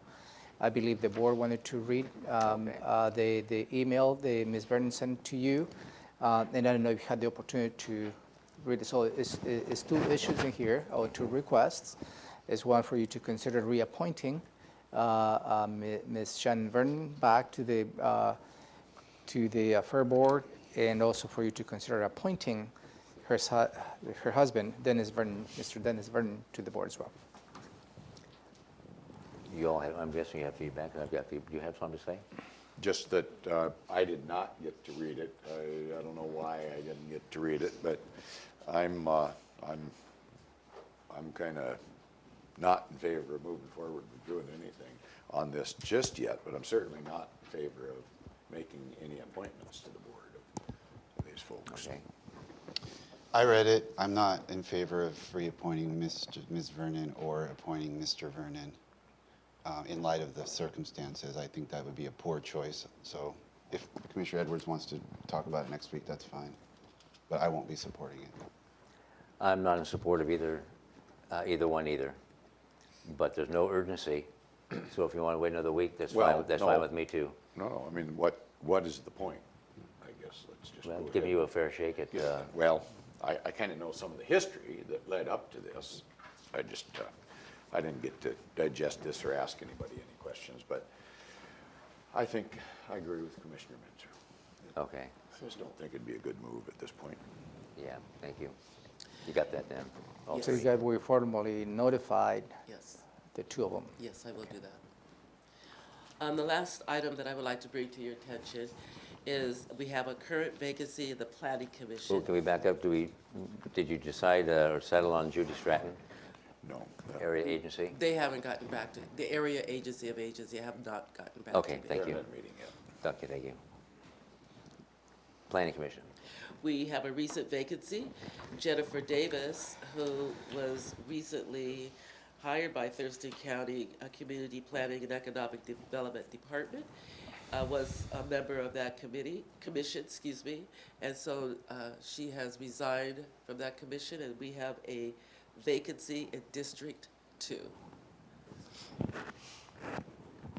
So that just came up, and so I Okay. just wanted to make sure you had that information, and that's all that I have today. All right. Anything on this stuff? I'm good. Nope? Okay. Thank you, Lau, very much. Thank you. And now we're going to move into an executive session to discuss a couple items. And we have our legal staff here. So let me ask legal, about how long will we be in recess or in adjourn, whatever we're doing? These two executive sessions, items 8 and 9 on your agenda. 2 back to back. Yeah. 30 minutes, 10 minutes, 30? 30. Okay, What about 7? 7, HR is coming. Oh, different. That's okay, so different. we're doing 8 and 9 right now. Okay, so we're in recess? We're in recess for 30 minutes. 30 minutes. Thank you.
You know, people do the rock, paper, scissors, always do guns. Now what are you gonna do? Doesn't matter what you have. Don't do it with the police officer. All right. Welcome back. It's still September 10th, and we're going back on the record after 3 extensive executive sessions. Yeah, and Commissioner, just for the viewing audience, we have an agenda today that included items 1, 2, 3, and 4, which is the regional Transition Resource Center funding, the U.S. Fish and Wildlife 5-year review of the endangered species, City of Tenino Historic Preservation Grant discussion, and the planning session agenda review. Those items will be included on next Tuesday morning, so you will have the opportunity to review. So you did not discuss any of those items in your executive session. Just want to make sure That's the correct. public is understanding that. So those will not be discussed today. It will be Brian, next week. you get that door. And also, as a result of the conversation at the current executive session, I do have a question for the commissioners. Before we do that, may I go back to Please item do. number 3, the City of Tenino Historic Preservation Grant. Since that grant period closed and such, is there any time constraint putting it off another week? No, because I do have some options. Okay, good. Thank you, sir. I'm ready. Go ahead. Anyway, so and this is more from some of the, a lot of feedback that we have received from particularly Mr. Pettit related to the courthouse. We have been responsive on some of the correspondence that he has submitted. As recently, he has submitted a letter to you, including a copy to me, which he highlights 5 items. Elizabeth, your prosecuting attorney, and I will be drafting a response to some of the more significant items that we perceive to be adequate. But based on all a lot of feedback we have received, I feel compelled to ask the question to the board. And the question that I asked for the board is whether the board would like to revisit the decision that you made on April 30, 2019, where you took an action to put the courthouse ballot measure in front of the voters for April 2020. So and again, the question that I asked for the board is, would you like to revisit that decision? You want to go first? Go ahead. Well, I'm just looking for clarification. It's well known that I opposed that action when it was brought in front of us in April. So I'm opposed to the move downtown, that whole courthouse thing and moving it downtown. Are you asking if I want to re-examine and possibly vote differently on that particular issue? No, my question is not to ask whether you'd like to change your vote.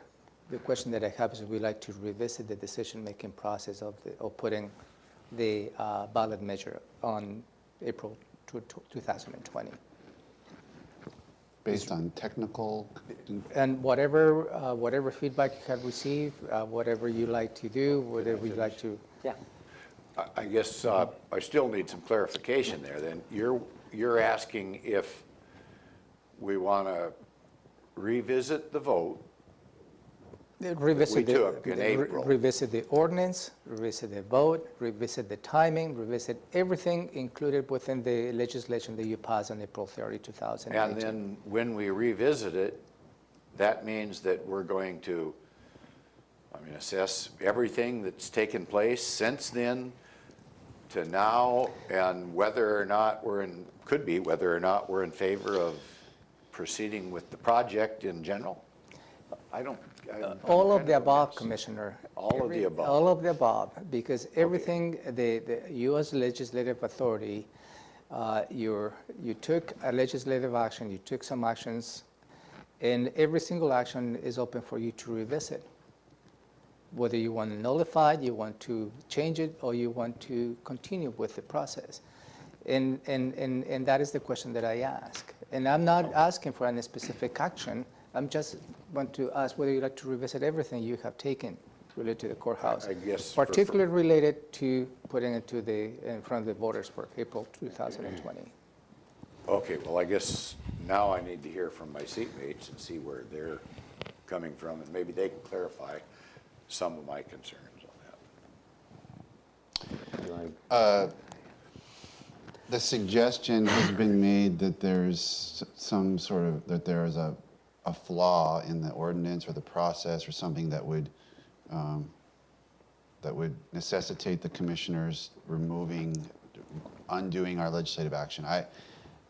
Those have ranged from not very clear or compelling reasons to some pretty complicated legal questions that we've gotten advice all along the way from legal counsel. I'm satisfied with the advice of our legal counsel that none of the procedural questions that have been identified by various folks along the way create any sort of legal necessity to revisit or fix the mechanics. When it comes to the actual substance of the decision, I stand with my previous position. A very detailed proposal was prepared by a previous board of county commissioners. The board went to the legislature and got 25 years to help the public finance it. And I believe that the voters deserve the right to make a decision on that proposal. I didn't prepare the proposal, but it's there. It's been fleshed out. It is a viable way to deal with a whole series of problems that we have. And I want the voters to have their right to say whether they want us to proceed in this way. And so I'm not interested in rescinding or revisiting the substance of my decision to place it before the voters next April. When we discussed earlier this year, I think it was a Summit Lake district, and it came down to there was a lot of pros and a lot of cons. But our decision was, do we put it on the ballot and allow the democratic process to go forward and let people choose whether they wanted one or not? And I voted yes. Let the people have their voice. Let them speak. When I ran for election 2.5 years ago, it was the same thing. Give South County, give people a chance to voice their opinion, let them be heard. And so I also, being part of this process for the last 18 months, 2 years, 2.5 years that we've been dealing with the courthouse issue, it's been excessively detailed and, in my opinion, exceedingly thorough. And do I want to go back to the future? Absolutely not, because that'd be a complete waste of time, taxpayer dollars and such, and resources. And again, I want the people of the county to have their voice, South County, North County, in between. If they want one, it'll pass. If they don't want one, it won't pass. Let the people decide. I'm not going to be put in a position where I'm cramming everything down their throat. It is their choice as to what they want their government to look like, where they want it to be, how they want it to function. So I am like my seatmate, Commissioner Menser. Let the people decide. Let them vote their conscience and what they can afford, not afford. Let the democratic process play out. Okay, so that leaves, I think the best way I can put it is, because I did disagree with the process, I really disagree with the April election instead of a November or August election. But that being what it is, then I guess I would opt to open this up and renegotiate, because maybe we could come up with even a better deal for the citizens that are going to potentially make a choice at some point. So I guess what I'd say is I would want to open it up and reconsider, but it doesn't sound like my point of view is going to get very far as we move forward, but I feel obligated to, because I am opposed to what's going on now, I feel obligated to ask that it be reopened. Yeah, my concern would be if we were to reopen it, that reopens the geographic location. It reopens everything. And if it took us 2 years to get to this point, we're another 2 years down the road. And so I'm not in favor of that. Okay, so Yep. And, have you got an answer, Mr. yes, County Manager? yes, sir, I do have an answer. Thank you very much. All right, thank you. Then this meeting is adjourned, or do you have anything further? Yeah, before you adjourn, is there is related to BHO assignment to a specific committee. So that's a conversation between Commissioner Menser and Commissioner Hutchins. Both have represented the BHO in Thurston County. So there is a request that at least one commissioner participate, I believe, in this in the subcommittee. So which one would like to participate? That's really the question. Congratulations. And I'm out of that decision, maybe, I don't know. Is he We'll out? see. No. Yeah, he's not Okay. representing the BJA. You're looking very expectantly. I mean, Yeah, thank I'm you. willing to do it. I was hoping, I know we're both, super crammed. I was hoping maybe where the meeting landed might dictate it based on our schedules, because I don't know exactly where this meeting's going to land that I could accommodate. But I'm very interested in the issue, and my only other concern was this behavioral health funding issue is so complex, which Yeah. is one reason why I'd like to do it, because I can learn. But on the other hand, in terms of, you've been there a little longer, so in terms of being a meaningful contributor, you have a little more, institutional history. I'd certainly defer to that as well. So I think there could be an argument on both sides of that. So congratulations to me. You I taking it? I will take it. Okay. I will take it. Okay? Yep. Got an answer? Okay? Yeah, Okay. Yeah, that's great. Okay? I know you are exceedingly busy too. Yeah. Appreciate it. All right, so that's done. Thank you, commissioners. So now this agenda setting work session is adjourned. but we will be back at 2, right? At 2 o'clock, we're back. Okay.